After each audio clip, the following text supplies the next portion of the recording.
英語聞き流しリスニング、英語テキストと MP3 音声ダウンロードはホームページからご利用いただけます。88thpp.com 88thpp.com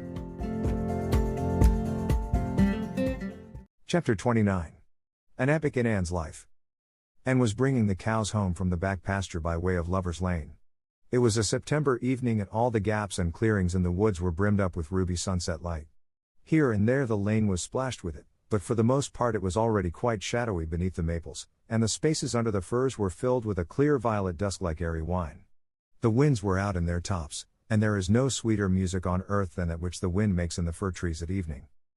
The cows swung placidly down the lane, and Anne followed them dreamily, repeating aloud the battle canto from Marmion, which had also been part of their English course the preceding winter and which Miss Stacy had made them learn off by heart, and exulting in its rushing lines and the clash of spears in its imagery.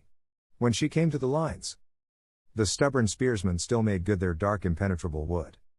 She stopped in ecstasy to shut her eyes that she might the better fancy herself one of that heroic ring. When she opened them again it was to behold Diana coming through the gate that led into the berry field and looking so important that Anne instantly divined there was news to be told. But betray too eager curiosity she would not. "Isn't this evening just like a purple dream, Diana? It makes me so glad to be alive. In the mornings I always think the mornings are best, but when evening comes I think it's lovelier still." "It's a very fine evening," said Diana, "but oh, I have such news, Anne." "Guess. You can have 3 guesses." "Charlotte Gillis is going to be married in the church after all and Mrs. Allen wants us to decorate it," cried Anne. "No. Charlotte's beau won't agree to that, because nobody ever has been married in the church yet, and he thinks it would seem too much like a funeral. It's too mean, because it would be such fun." "Guess again." "Jane's mother is going to let her have a birthday party." Diana shook her head, her black eyes dancing with merriment. "I can't think what it can be," said Anne in despair, "unless it's that Moody Spurgeon Macpherson saw you home from prayer meeting last night." "Did he?" "I should think not," exclaimed Diana indignantly. "I wouldn't be likely to boast of it if he did, the horrid creature. I knew you couldn't guess it. Mother had a letter from Aunt Josephine today, and Aunt Josephine wants you and me to go to town next Tuesday and stop with her for the exhibition." "There." "Oh, Anna," whispered Anne, finding it necessary to lean up against a maple tree for support, "do you really mean it? But I'm afraid Marilla won't let me go. She will say that she can't encourage gadding about. That was what she said last week when Jane invited me to go with them in their double-seated buggy to the American concert at the White Sands Hotel. I wanted to go, but Marilla said I'd be better at home learning my lessons and so would Jane. I was bitterly disappointed, Diana. I felt so heartbroken that I wouldn't say my prayers when I went to bed. But I repented of that and got up in the middle of the night and said them." "I'll tell you," said Diana, "we'll get Mother to ask Marilla. She'll be more likely to let you go then, and if she does we'll have the time of our lives, Anne. I've never been to an exhibition, and it's so aggravating to hear the other girls talking about their trips. Jane and Ruby have been twice, and they're going this year again." "I'm not going to think about it at all until I know whether I can go or not," said Anne resolutely. "If I did and then was disappointed, it would be more than I could bear. But in case I do go I'm very glad my new coat will be ready by that time. Marilla didn't think I needed a new coat. She said my old one would do very well for another winter and that I ought to be satisfied with having a new dress. The dress is very pretty, Diana, navy blue and made so fashionably.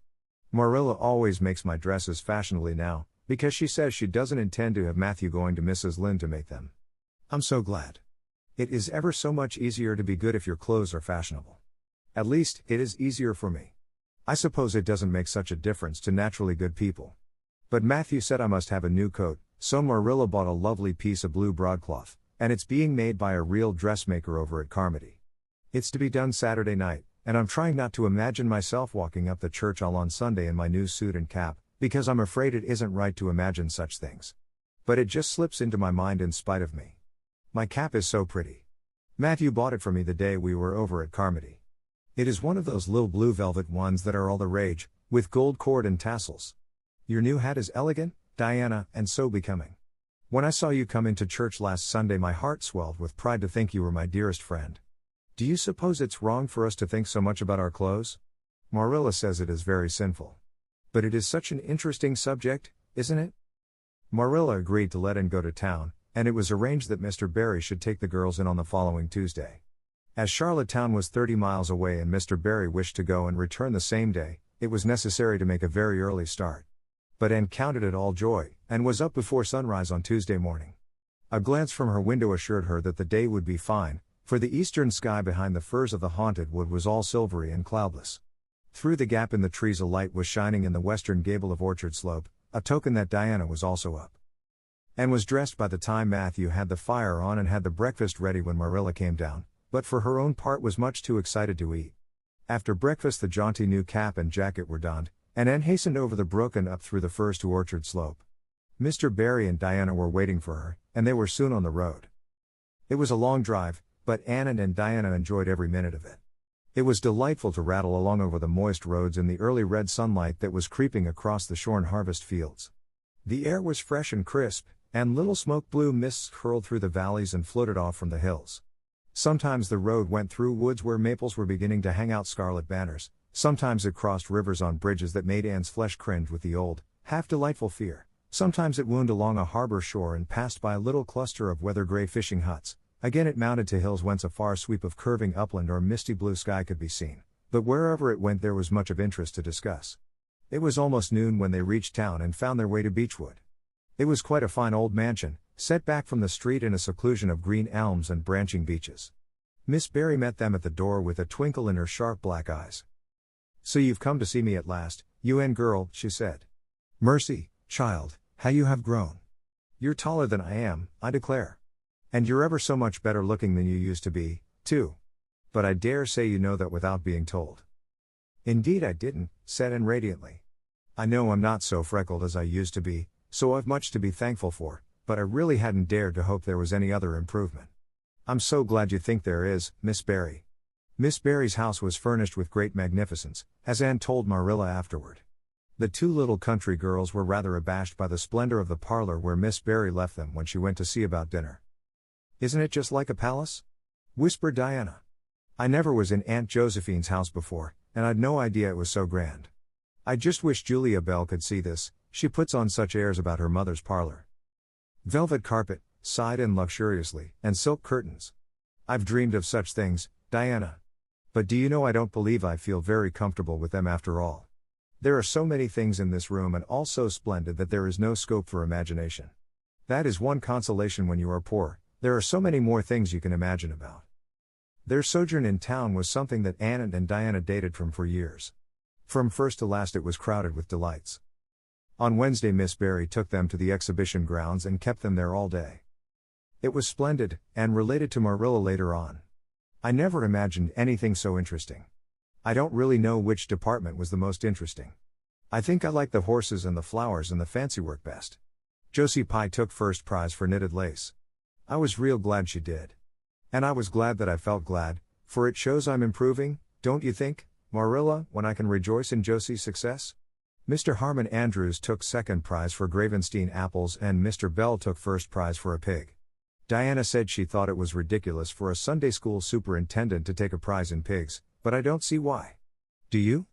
She said she would always think of it after this when he was praying so solemnly. Clara Louise McPherson took a prize for painting, and Mrs. Lynde got first prize for homemade butter and cheese. So Avonlea was pretty well represented, wasn't it? Mrs. Lynde was there that day, and I never knew how much I really liked her until I saw her familiar face among all those strangers. There were thousands of people there, Marilla. It made me feel dreadfully insignificant. And Miss Barry took us up to the grandstand to see the horse races. Mrs. Lynde wouldn't go, she said horse racing was an abomination and, she being a church member, thought it her bounden duty to set a good example by staying away. But there were so many there I don't believe Mrs. Lynde's absence would ever be noticed. I don't think, though, that I ought to go very often to horse races, because they are awfully fascinating.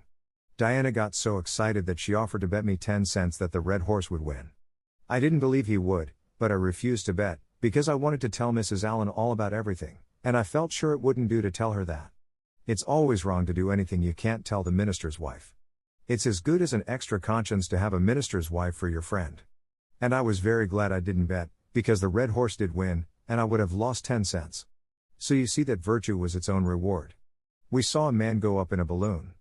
I'd love to go up in a balloon, Marilla, it would be simply thrilling, and we saw a man selling fortunes.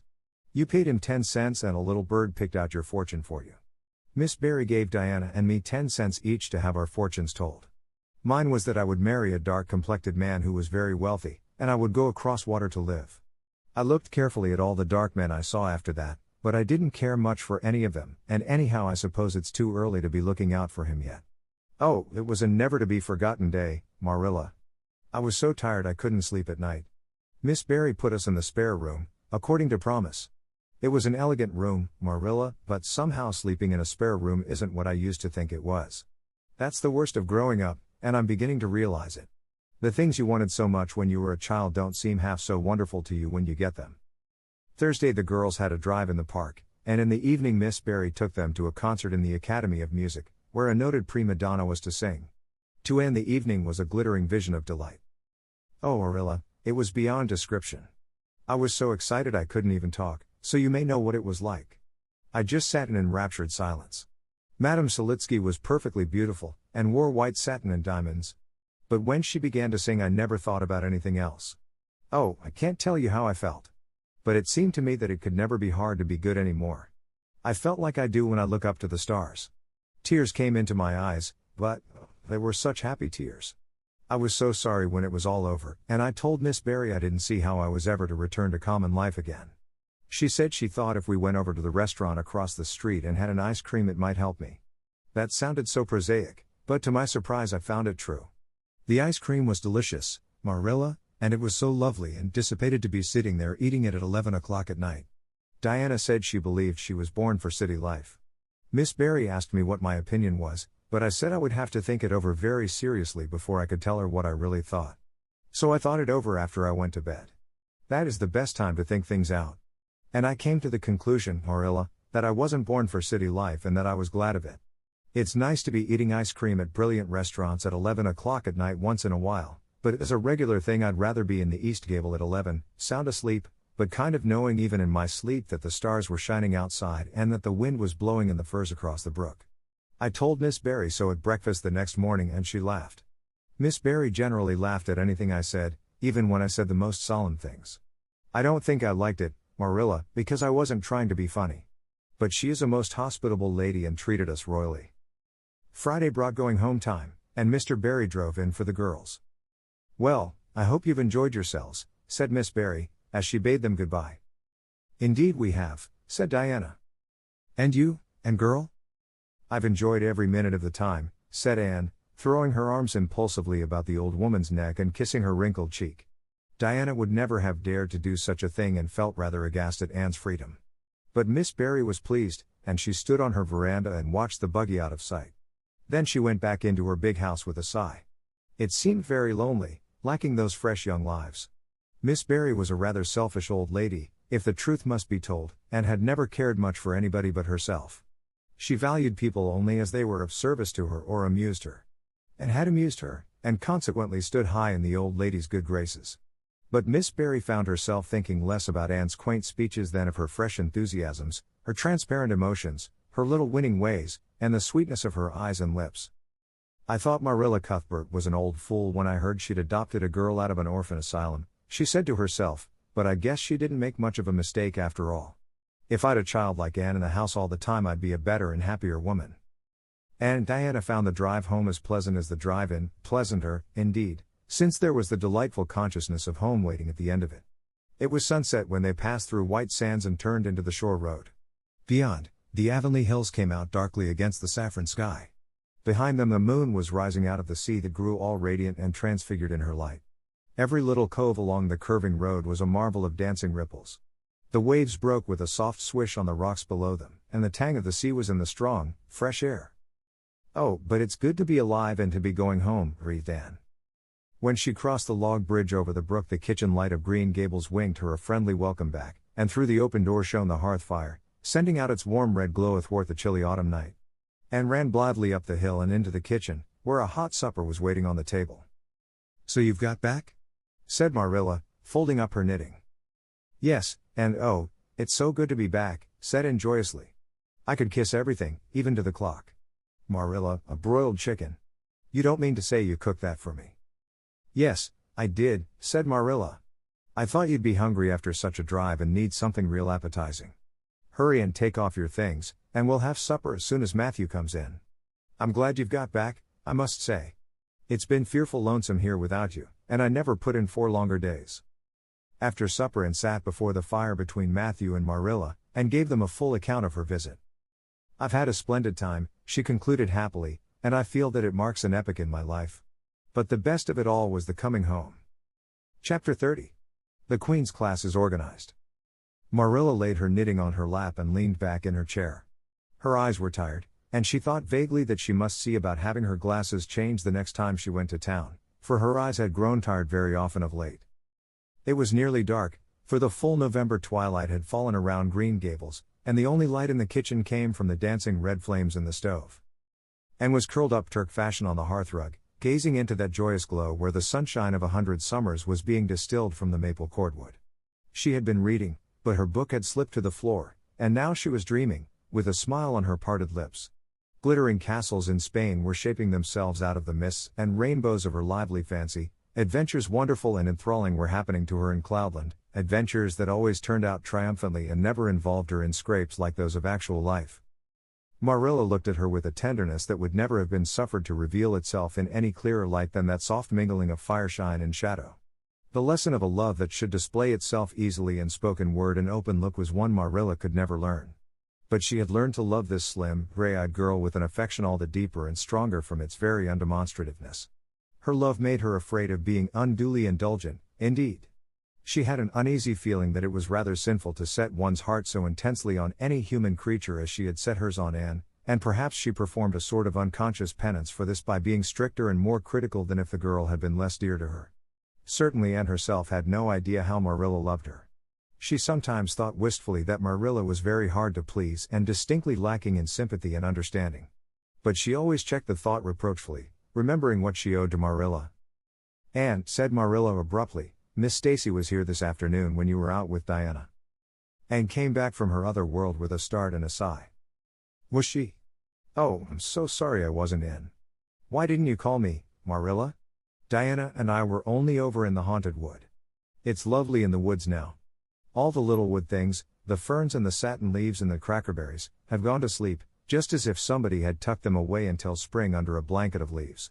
I think it was a little gray fairy with a rainbow scarf that came tiptoeing along the last moonlight night and did it. Diana wouldn't say much about that, though. Diana has never forgotten the scolding her mother gave her about imagining ghosts into the haunted wood. It had a very bad effect on Diana's imagination. It blighted it. Mrs. Lynde says Myrtle Bell is a blighted being. I asked Ruby Gillis why Myrtle was blighted, and Ruby said she guessed it was because her young man had gone back on her. Ruby Gillis thinks of nothing but young men, and the older she gets the worse she is. Young men are all very well in their place, but it doesn't do to drag them into everything, does it? Diana and I are thinking seriously of promising each other that we will never marry but be nice old maids and live together forever. Diana hasn't quite made up her mind though, because she thinks perhaps it would be nobler to marry some wild, dashing, wicked young man and reform him. Diana and I talk a great deal about serious subjects now, you know. We feel that we are so much older than we used to be that it isn't becoming to talk of childish matters. It's such a solemn thing to be almost 14, Marilla. Miss Stacy took all us girls who are in our teens down to the brook last Wednesday, and talked to us about it. She said we couldn't be too careful what habits we formed and what ideals we acquired in our teens, because by the time we were 20 our characters would be developed and the foundation laid for our whole future life. And she said if the foundation was shaky we could never build anything really worthwhile on it. Diana and I talked the matter over coming home from school. We felt extremely solemn, Marilla. And we decided that we would try to be very careful indeed and form respectable habits and learn all we could and be as sensible as possible, so that by the time we were 20 our characters would be properly developed. It's perfectly appalling to think of being 20, Marilla. It sounds so fearfully old and grown up. But why was Miss Stacy here this afternoon? That is what I want to tell you, Anne, if you'll ever give me a chance to get a word in edgewise. She was talking about you. About me? And looked rather scared. Then she flushed and exclaimed. Oh, I know what she was saying. I meant to tell you, Marilla, honestly I did, but I forgot. Miss Stacy caught me reading Ben-Hur in school yesterday afternoon when I should have been studying my Canadian history. Jane Andrews lent it to me. I was reading it at dinner hour, and I had just got to the chariot race when school went in. I was simply wild to know how it turned out, although I felt sure Ben-Hur must win, because it wouldn't be poetical justice if he didn't, so I spread the history open on my desk lid and then tucked Ben-Hur between the desk and my knee. I just looked as if I were studying Canadian history, while all the while I was reveling in Ben-Hur. I was so interested in it that I never noticed Miss Stacy coming down the aisle until all at once I just looked up and there she was looking down at me, so reproachful-like. I can't tell you how ashamed I felt, Marilla, especially when I heard Josie Pye giggling. Miss Stacy took Ben-Hur away, but she never said a word then. She kept me in at recess and talked to me. She said I had done very wrong in two respects. First, I was wasting the time I ought to have put on my studies, and secondly, I was deceiving my teacher in trying to make it appear I was reading a history when it was a storybook instead. I had never realized until that moment, Marilla, that what I was doing was deceitful. I was shocked.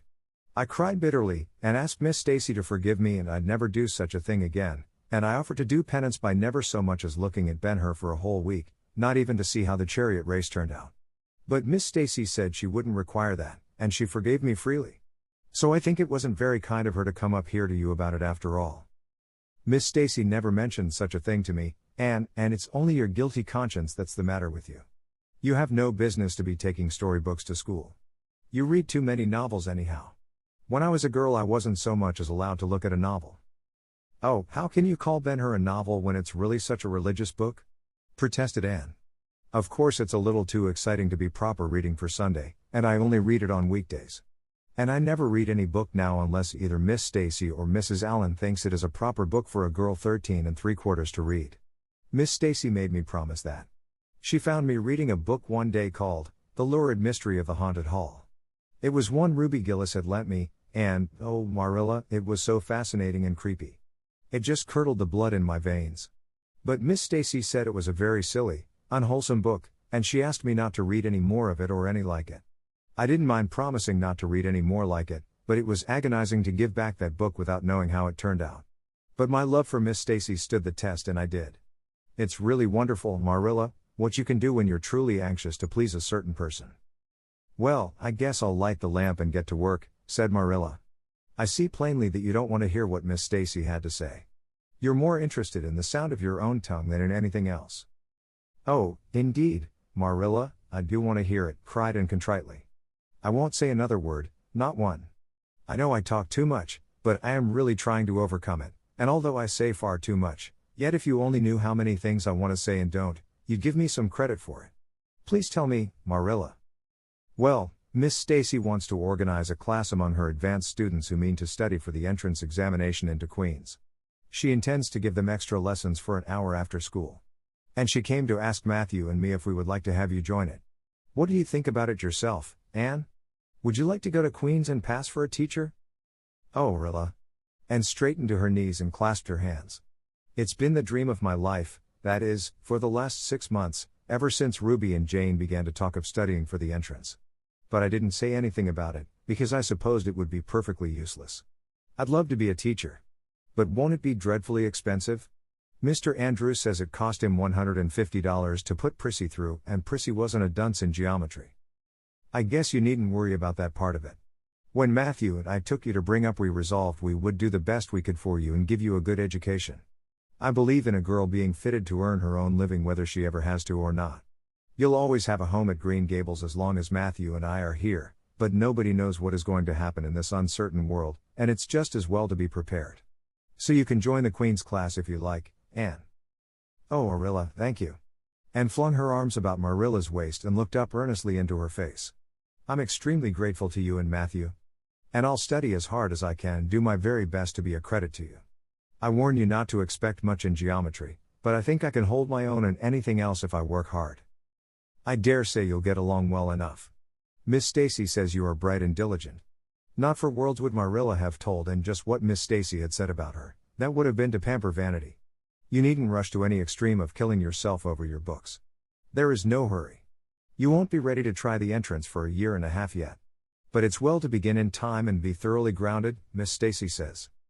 I shall take more interest than ever in my studies now, said Anne blissfully, because I have a purpose in life. Mr. Allen says everybody should have a purpose in life and pursue it faithfully. Only he says we must first make sure that it is a worthy purpose.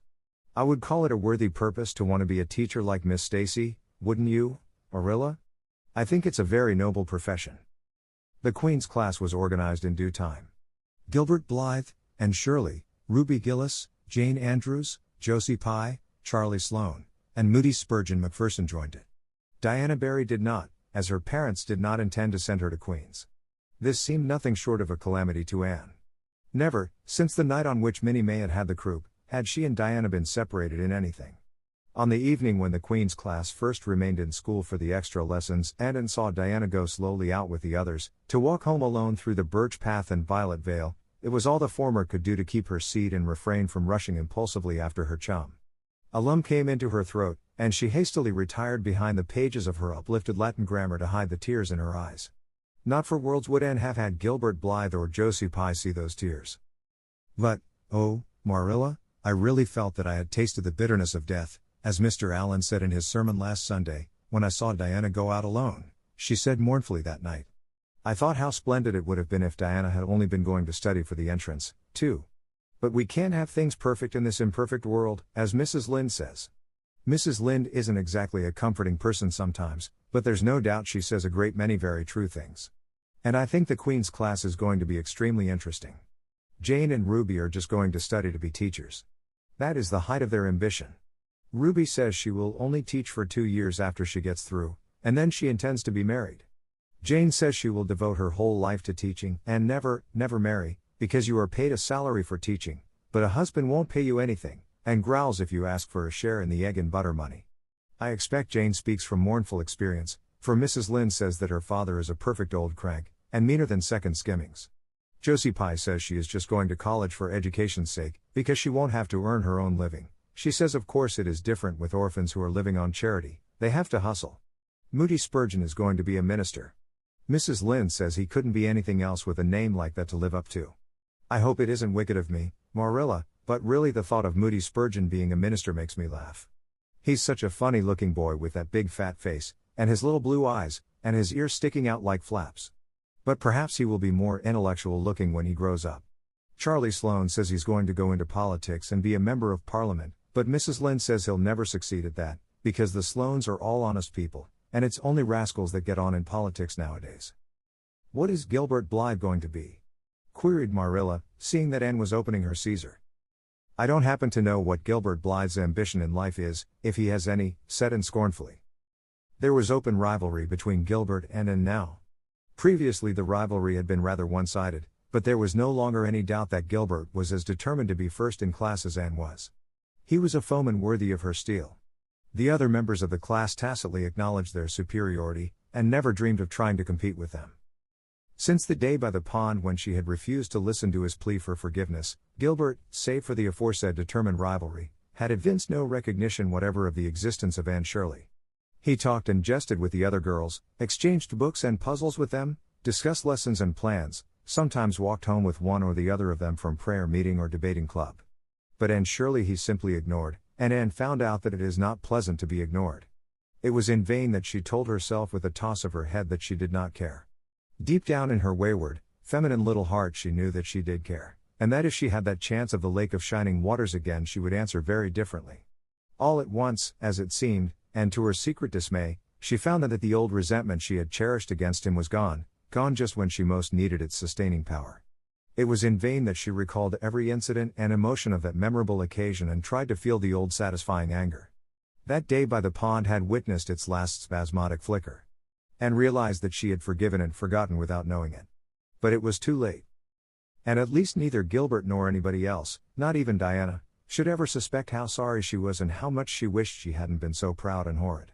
She determined to shroud her feelings in deepest oblivion, and it may be stated here and now that she did it, so successfully that Gilbert, who possibly was not quite so indifferent as he seemed, could not console himself with any belief that Anne felt his retaliatory scorn. The only poor comfort he had was that she snubbed Charlie Sloane, unmercifully, continually, and undeservedly. Otherwise the winter passed away in a round of pleasant duties and studies. For Anne the days slipped by like golden beads on the necklace of the year. She was happy, eager, interested, there were lessons to be learned and honor to be won, delightful books to read, new pieces to be practiced for the Sunday school choir, pleasant Saturday afternoons at the manse with Mrs. Allen, and then, almost before Anne realized it, spring had come again to Green Gables and all the world was abloom once more. Studies palled just a wee bit then, the Queen's class, left behind in school while the others scattered to green lanes and leafy woodcuts and meadow byways, looked wistfully out of the windows and discovered that Latin verbs and French exercises had somehow lost the tang and zest they had possessed in the crisp winter months. Even Anne and Gilbert lagged and grew indifferent. Teacher and taught were alike glad when the term was ended and the glad vacation days stretched rosily before them. "But you've done good work this past year," Miss Stacy told them on the last evening, "and you deserve a good, jolly vacation. Have the best time you can in the out-of-door world and lay in a good stock of health and vitality and ambition to carry you through next year. It will be the tug of war, you know, the last year before the entrance." "Are you going to be back next year, Miss Stacy?"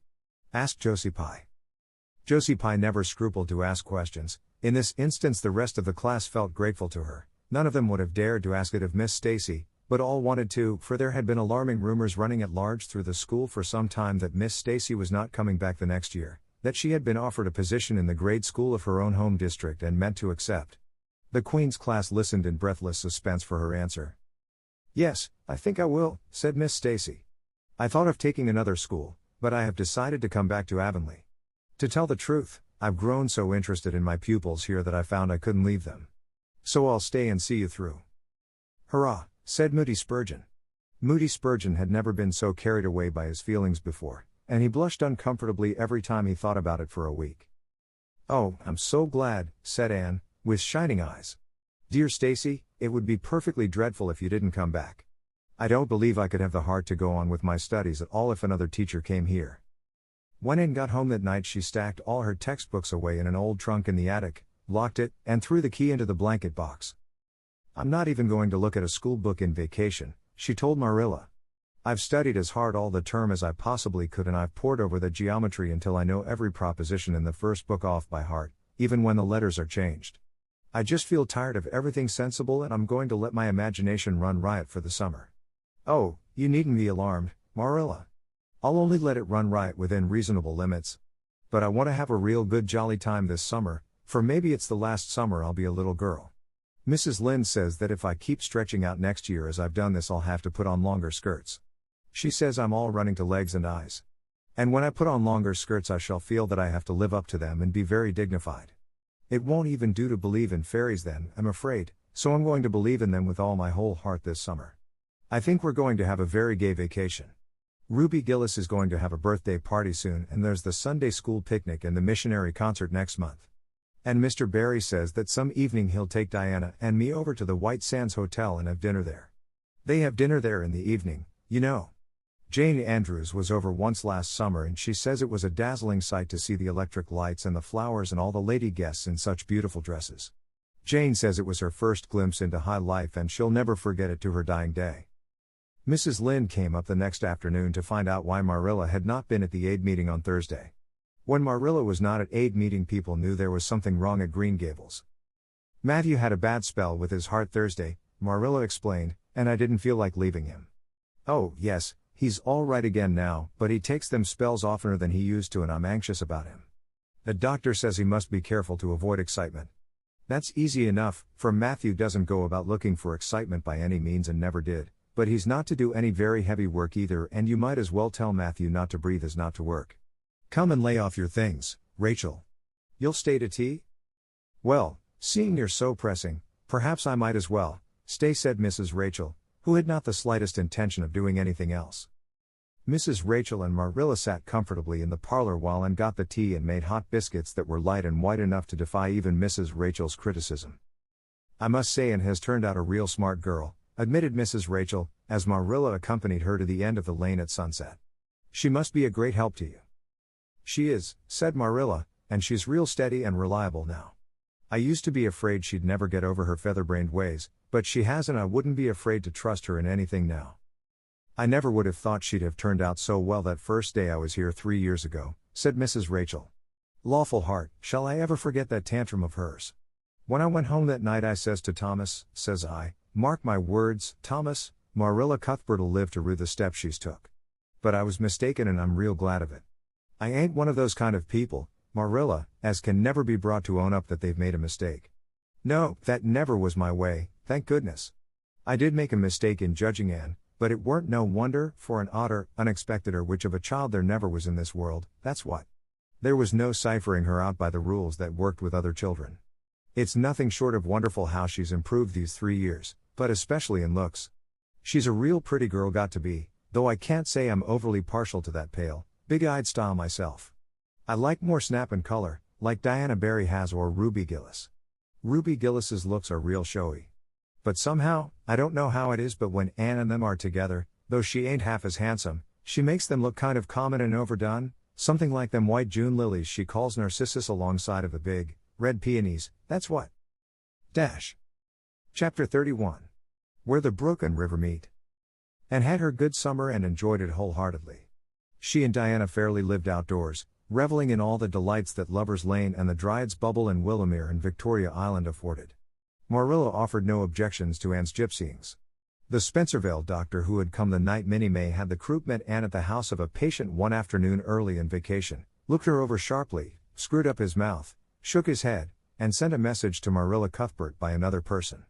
It was, "Keep that red-headed girl of yours in the open air all summer and don't let her read books until she gets more spring into her step." This message frightened Marilla wholesomely. She read Anne's death warrant by consumption in it unless it was scrupulously obeyed. As a result, Anne had the golden summer of her life as far as freedom and frolic went. She walked, rode, berried, and dreamed to her heart's content, and when September came she was bright-eyed and alert, with a step that would have satisfied the Spencervale doctor and a heart full of ambition and zest once more. "I feel just like studying with might and main," she declared as she brought her books down from the attic. "Oh, you good old friends, I'm glad to see your honest faces once more, yes, even you, geometry. I've had a perfectly beautiful summer, Marilla, and now I'm rejoicing as a strong man to run a race, as Mr. Allen said last Sunday. Doesn't Mr. Allen preach magnificent sermons? Mrs. Lynde says he is improving every day, and the first thing we know some city church will gobble him up and then we'll be left and have to turn to and break in another green preacher.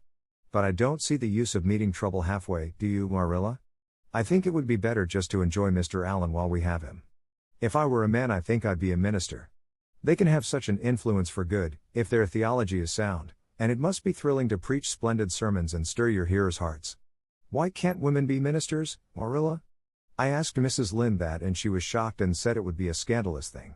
She said there might be female ministers in the States and she believed there was, but thank goodness we hadn't got to that stage in Canada yet and she hoped we never would. But I don't see why. I think women would make splendid ministers.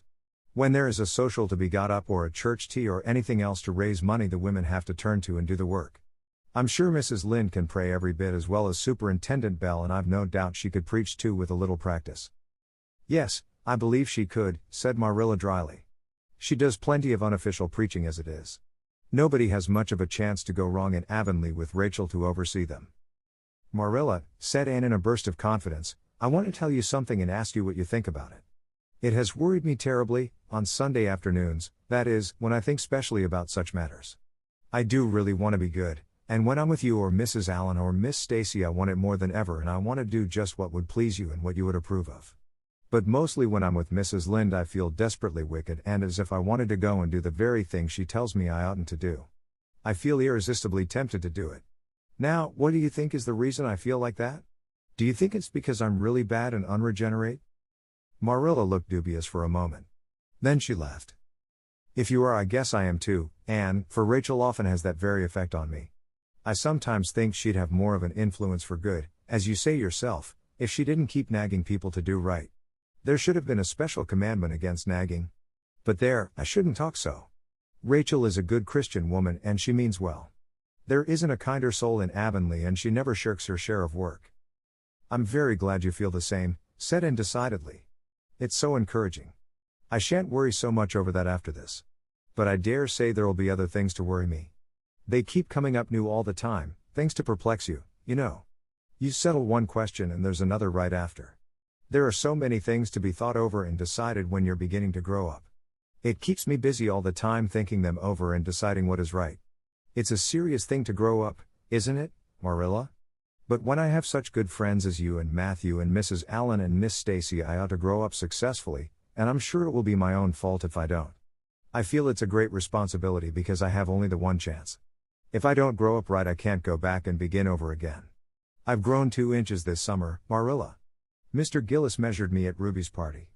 I'm so glad you made my new dresses longer. That dark green one is so pretty and it was sweet of you to put on the flounce. Of course I know it wasn't really necessary, but flounces are so stylish this fall and Josie Pye has flounces on all her dresses. I know I'll be able to study better because of mine. I shall have such a comfortable feeling deep down in my mind about that flounce. It's worth something to have that, admitted Marilla. Miss Stacy came back to Avonlea School and found all her pupils eager for work once more. Especially did the Queen's class gird up their loins for the fray, for at the end of the coming year, dimly shadowing their pathway already, loomed up that fateful thing known as the entrance, at the thought of which one and all felt their hearts sink into their very shoes. Suppose they did not pass. That thought was doomed to haunt Anne through the waking hours of that winter, Sunday afternoons inclusive, to the almost entire exclusion of moral and theological problems. When Anne had bad dreams she found herself staring miserably at past lists of the entrance exams, where Gilbert Blythe's name was blazoned at the top and in which hers did not appear at all. But it was a jolly, busy, happy swift flying winter. Schoolwork was as interesting, class rivalry as absorbing, as of yore. New worlds of thought, feeling, and ambition, fresh, fascinating fields of unexplored knowledge seemed to be opening out before Anne's eager eyes. Hills peeped o'er hill and Alps on Alps arose. Much of all this was due to Miss Stacy's tactful, careful, broad-minded guidance. She led her class to think and explore and discover for themselves and encouraged straying from the old beaten paths to a degree that quite shocked Mrs. Lynde and the school trustees, who viewed all innovations on established methods rather dubiously. Apart from her studies and expanded socially, for Marilla, mindful of the Spencervale doctor's dictum, no longer vetoed occasional outings. The debating club flourished and gave several concerts, there were one or two parties almost verging on grown-up affairs, there were sleigh drives and skating frolics galore. Between times Anne grew, shooting up so rapidly that Marilla was astonished one day, when they were standing side by side, to find the girl was taller than herself. "Why, Anne, how you've grown," she said, almost unbelievingly. A sigh followed on the words. Marilla felt a queer regret over Anne's inches. The child she had learned to love had vanished somehow and here was this tall, serious-eyed girl of 15, with the thoughtful brows and the proudly poised little head, in her place. Marilla loved the girl as much as she had loved the child, but she was conscious of a queer sorrowful sense of loss. And that night, when Anne had gone to prayer meeting with Diana, Marilla sat alone in the wintry twilight and indulged in the weakness of a cry. Matthew, coming in with a lantern, caught her at it and gazed at her in such consternation that Marilla had to laugh through her tears. "I was thinking about Anne," she explained. "She's got to be such a big girl, and she'll probably be away from us next winter. I'll miss her terrible." "She'll be able to come home often," comforted Matthew, to whom Anne was as yet and always would be the little, eager girl he had brought home from Bright River on that June evening 4 years before. "The branch railroad will be built to Carmody by that time." "It won't be the same thing as having her here all the time," sighed Marilla gloomily, determined to enjoy her luxury of grief uncomforted. But there, men can't understand these things. There were other changes in Anne no less real than the physical change. For one thing, she became much quieter. Perhaps she thought all the more and dreamed as much as ever, but she certainly talked less. Marilla noticed and commented on this also. "You don't chatter half as much as you used to, Anne, nor use half as many big words. What has come over you?" Anne colored and laughed a little, as she dropped her book and looked dreamily out of the window, where big fat red buds were bursting out on the creeper in response to the lure of the spring sunshine. "I don't know, I don't want to talk as much," she said, denting her chin thoughtfully with her forefinger. "It's nicer to think dear, pretty thoughts and keep them in one's heart, like treasures. I don't like to have them laughed at or wondered over. And somehow I don't want to use big words anymore. It's almost a pity, isn't it, now that I'm really growing big enough to say them if I did want to. It's fun to be almost grown up in some ways, but it's not the kind of fun I expected, Marilla. There's so much to learn and do and think that there isn't time for big words. Besides, Miss Stacy says the short ones are much stronger and better. She makes us write all our essays as simply as possible. It was hard at first. I was so used to crowding in all the fine big words I could think of, and I thought of any number of them.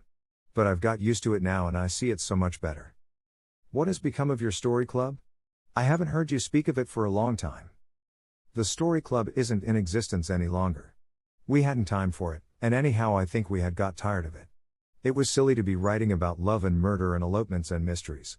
Miss Stacy sometimes has us write a story for training in composition, but she won't let us write anything but what might happen in Avonlea in our own lives, and she criticizes it very sharply and makes us criticize our own too. I never thought my compositions had so many faults until I began to look for them myself. I felt so ashamed I wanted to give up altogether, but Miss Stacy said I could learn to write well if I only trained myself to be my own severest critic. And so I am trying to. You've only 2 more months before the entrance, said Marilla. Do you think you'll be able to get through? And shivered. I don't know. Sometimes I think I'll be all right, and then I get horribly afraid. We've studied hard and Miss Stacy has drilled us thoroughly, but we mayn't get through for all that. We've each got a stumbling block. Mine is geometry, of course, and Jane's is Latin, and Ruby and Charlie's is algebra, and Josie's is arithmetic. Moody Spurgeon says he feels it in his bones that he is going to fail in English history. Miss Stacy is going to give us examinations in June just as hard as we'll have at the entrance and mark us just as strictly, so we'll have some idea. I wish it was all over, Marilla. It haunts me. Sometimes I wake up in the night and wonder what I'll do if I don't pass. Why, go to school next year and try again, said Marilla unconcernedly. Oh, I don't believe I'd have the heart for it. It would be such a disgrace to fail, especially if the others passed. And I get so nervous in an examination that I'm likely to make a mess of it. I wish I had nerves like Jane Andrews. Nothing rattles her. And sighed and, dragging her eyes from the witcheries of the spring world, the beckoning day of breeze and blue and the green things upspringing in the garden, buried herself resolutely in her book. There would be other springs, but if she did not succeed in passing the entrance, and felt convinced that she would never recover sufficiently to enjoy them. 物語の続きは、ホームページからお聞きいただけます。また、テキスト、MP3 ダウンロードも合わせてご利用ください。88thpp.com 88thpp.com